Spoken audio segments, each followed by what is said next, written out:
Hi, today we have Evan Semon from Evan Semon Photography joining us for our spotlight on small business. And I've known Evan for almost 20 years now. We're both K-State grads or attended K-State AQ Miller School of Journalism and sort of got our feet wet there.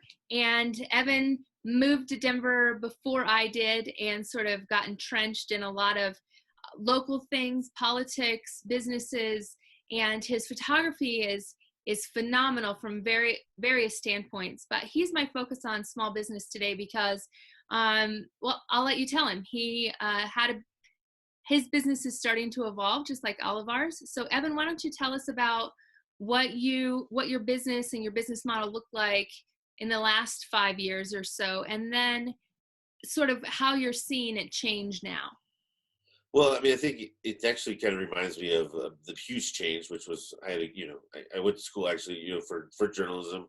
I wanted to work for newspapers. That's all I ever wanted to do was work for newspaper, and so that's why I left Kansas State early to finish at Metro State, and then I did, if go to work for the Rocky Mountain News, which was a 149-year-old newspaper, and then worked there for 7 years, and then it got shut down because of the recession in '09, '08.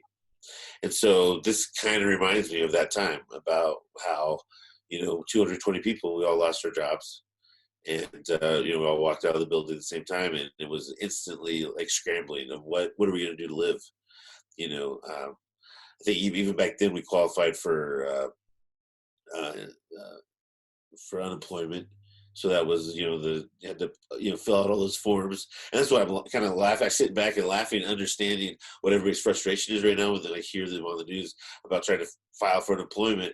I think it takes a couple months to kick in. You fill that form out, and then like come maybe June, you're going to start getting all these checks when you need them right now. And so, I mean, I'm just trying to explain to people like this is how it works. This is how it happens. Maybe try to start making deals right now and say, I know in June I'll be able to pay you, pay this, what this or that. Yeah. But luckily now, my expenses are pretty low. I do have a photo studio on South Broadway, but otherwise my overhead isn't that much. Photographer, if you keep care of your equipment, good care of your equipment, that's all paid off within a year, because you always want your equipment to pay for itself. But yeah, it's another rejuggling, reshuffling of how to reinvent yourself in another time of crisis. Back then, as I was walking out of the Rocky Mountain News, the Denver Post was calling me on my phone because they had put out a newspaper. I don't know if people remember how the Denver Post and the Rocky Mountain News would split the weekend. So the Rocky came out on Saturday, the Post came out on Sunday. So we closed the paper on Friday. The Denver Post hadn't put out a Saturday paper in 12 years. So they were scrambling for staff. And they said, and I got a call that said, hey, do you want to shoot the Nuggets tonight? And I was like, you got to be kidding me. Everybody lost their job. We're just trying to, lick our wounds here. And he goes, and the editor, Tim Rasmussen, goes, well, do you want to lick your wounds or do you want to work? I thought to myself, I said, well, got to start sometime. And I didn't think it would be that day, but I did. Shot the Nuggets game that night. I'll never forget it. That was '09 when they ended up going to the Western Conference Finals. And if I would have said no, I probably wouldn't have worked anymore for the Post. But I said yes, and I ended up working the entire series all the way through the West. I mean, on the road, traveling with the Nuggets, all that, and then continue my relationship with the Post. Which when So they had leaning in, choosing you to got lean in, you you got to really. lean in. Yeah, you got to make those tough decisions where you might want to be able to take a break and a breather and say, maybe this could be a little bit of a vacation. Maybe maybe you are getting those checks kicking in right now, and you don't have to really work as hard as you used to. But this isn't a vacation because it's going to all catch up with everybody. So yeah, now my main clientele then when I had to start my new business was a lot of contacts that I had from the newspaper. I would do a lot of political things, and I do a lot of sports. So I just tried to start searching then, and it just happened that Mayor Hickenlooper at the time was planning his run for governor. So I had friends who were forming his communications team to be able to reach out to the media, and so I got a call to be on that, and so that worked out great. And especially after the Obama model in '08, where we'd seen this whole new, way to run a campaign on a communications level with email blasts and, memes and little, just little factoids set out on, not, I don't think Instagram was a huge deal then, but just like, I remember big pushes out on Facebook would just be like a picture of him and then like dot, dot, dot, dot, bullet points. Where it was like a whole new, like, it blew our mind. Like, oh, wow, this is a whole new way to approach a campaign. So we did that with Hickenlooper, just stole the whole model and just did the same thing. And it was very image oriented and very visual. And so it was good for me. And so we continued that. And then after he won, he promised me that as he was leaving the mayor's office, he would set me up. Whoever was going to be mayor, he could still set me up with different offices in the city to work for. So that worked out great because, a lot of people don't realize that the city is made up of a lot of offices. You have your department, your water, you have education and children, you have the airport, environmental health. Now that, we've always had this disaster relief department that only kicks in at a time like this. So I've been watching them work, and so I've been working with them. We're actually going to do a tour this afternoon with them of the convention center. Oh, nice. So, well, because they're going to turn that into a hospital. Yeah, it's supposed to be done in a week or so, right? Right. So, so those political things that I was able to build, those would be great because those are always going to be constant and always happening. And a lot of photographers are kind of unaware, or they don't take the time to like get the paperwork, because you have to fill out RFPs, you have to fill out contracts with the city, to get yourself set up within their system as a retailer with the city. As a vendor, yeah. As a vendor, exactly. So when somebody has a project and they type in photographer, my name floats right to the top. And a lot of photographers don't do that. And I tell the photographers all the time, you can do this. You go to the web building, go to the third floor, get the paperwork, fill it out. I think a lot of photographers might just limit themselves. They say, I'm a wedding photographer, or I'm a sports photographer, or I just do newborn babies, or I just do architecture. And I think where I kind of separate myself from them is with newspaper background too. You have to be pretty versatile. So I can shoot pretty much anything. So that's helped a lot. And so right now, the only thing really saving my business is that relationship with the city. And those are all contracts that are, they're retainers. As a former newspaper staffer, I still have this question to ask you. How do you make a city council meeting look exciting? Yeah. Have different lenses, like shoot with a 10mm lens that makes the room, yeah, it's more like that. Yeah. It's more trying to be more artistic in your photography than anything. I keep a bag of lenses. If you ever see me out in the field, I carry a vest, and everyone calls it the bomber jacket. It looks like I'm walking in to bomb the place, but I probably carry about 15 different lenses on me. I don't know if that's a good thing to say when you're shooting government events, to say that to reference your equipment. But I'm best friends with all the detail, all the security and detail, and so they've patted you down. They've all looked in the bags before, so yeah. Nice. So those things, those are retainers. That's a retainer, and so and it. And I was a little nervous, but they said no, they're honoring those. So that's helped me out. But otherwise, everything else has come to a screeching halt, because like shoot the opening day of the Rockies, and I could see it. About March 3rd, I was reading about COVID and looking on the line, and I was like, I bet I'm not going to do this week. And I was telling my wife, I bet I don't have this conference this week. It's going to be at a hotel, and they're expecting, 2,000 people, and they're going to have a lunch every day, and they have vendors, and people are walking around each other. I said, I bet it gets canceled. Sure enough, canceled. $3,500 gone. It's just like frozen dead guy up in Netherlands. I don't think this is going to happen either. I think that, why would the city of Netherlands want 20,000 people to come in on their city? Sure enough, gone. $1,000 out. It's just like just watching the money just leave. Right. So then all of a sudden my mind has to start racing about like how could I shoot some things where you don't have that interaction, where where everything that I normally shoot are events where there's tons of people, and so I kicked around a few ideas. One was trying to get ahead of the graduation thing for universities and high schools, because I saw that CU, there's no way they were going to have a graduation. And so I called up, all my friends at CU and at all campuses.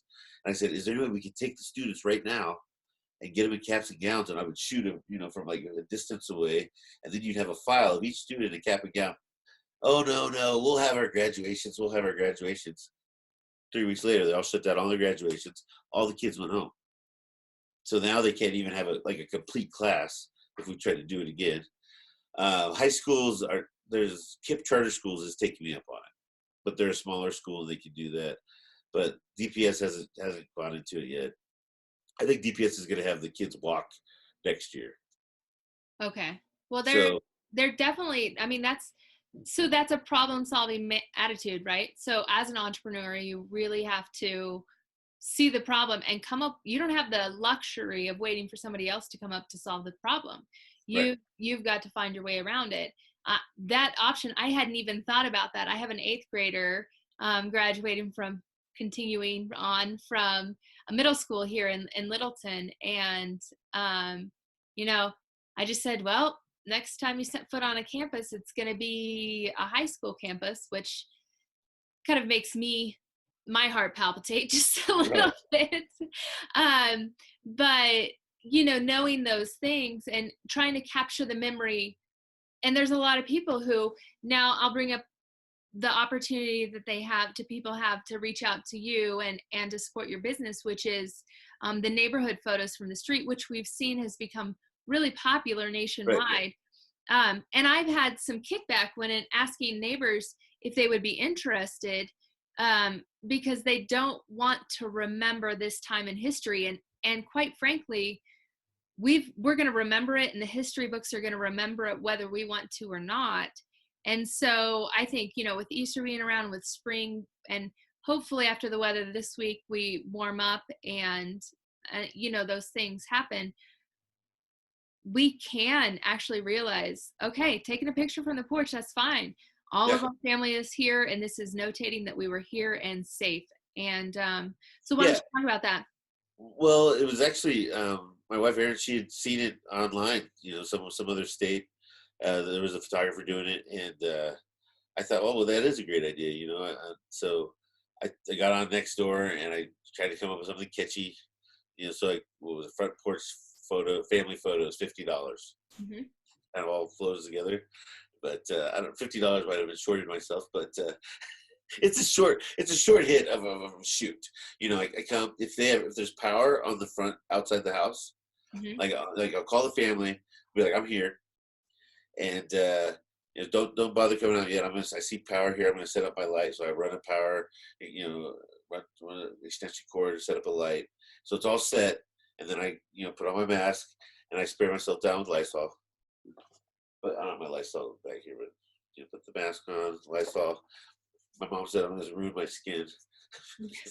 Direct on. But so I'm all ready to go. I stay about a good, 10 to, I think it was 6 feet away. I stay about 10 feet actually. And then I can just arrange the family how I want to, just by giving directions, and everyone seems to be taking good directions. And then, I'll actually, suggest that they do find, if they have masks, to put it on to kind of give it that sense of time and place. There have been a few who say they don't want that they just wanted a family picture. They've needed a family picture, and I don't push it, because I know that some people do. They don't want to remember the time when we were all wearing masks. But after the first few, where it did turn out really nice, where they do have the masks, actually is just such a graphic element. Yeah, and it's just really, it stands out.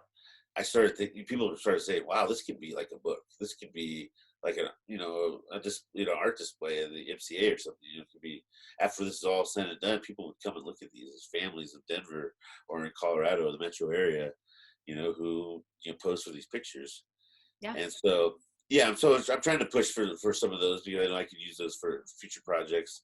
But for now, I think it's fine. I think if you want it just for a family picture, I think I learned a long time ago that the best pictures that my parents always think I take are of my family. Like, I took a picture before I even knew what a selfie was. I remember my grandfather was about to pass in like 98, and I had taken a picture like this, with my big camera. of us. And that's this day, my mom's favorite photo I've ever taken in my life. And I've taken some pretty good photos. I think I remember seeing that on your social media. Like that is But a really good photo because you resemble your yeah, grandfather. So yeah. So then, so I learned a long time ago that probably the best photos that people are going to walk away with in this life is pictures with them and their family. So everyone deserves a good picture of that. So yeah, that's what I offer now. I put it up on Nextdoor. So just for $50, I'll come out. Just bring all the family out. You'll know when I'm coming. You have a setup, so just be ready. And it takes about 10 minutes.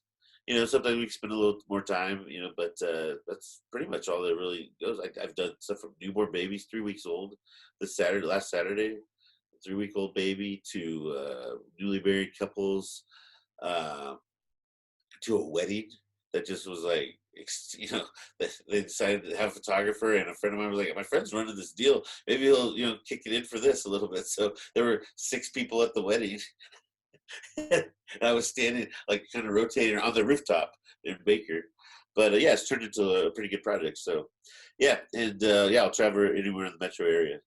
great. I had some calls from Monument, Colorado Springs, so like with a little drive time. If they could set up other families, then I'll do it for that price. But otherwise, we'll have to raise a little more for drive. Yeah, absolutely. So, okay, now that we've talked about that, we've talked about weathering the storm.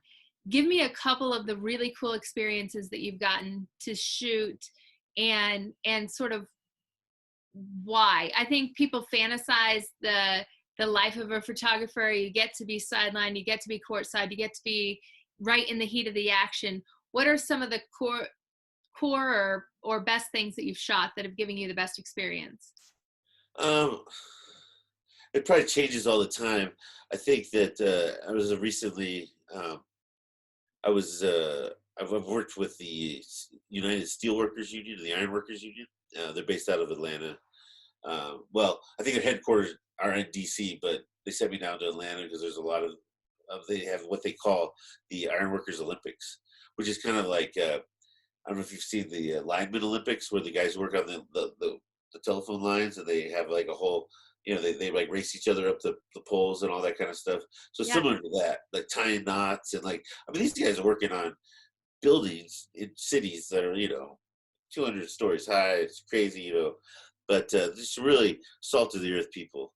And so I've had a chance to work with them. And then that turned into a job where they sent me to Iowa because they're going to give their endorsement to Joe Biden for to endorse him for president, to be president. And so that was interesting because 2 days before that, my wife had just told me that she was pregnant with her first child.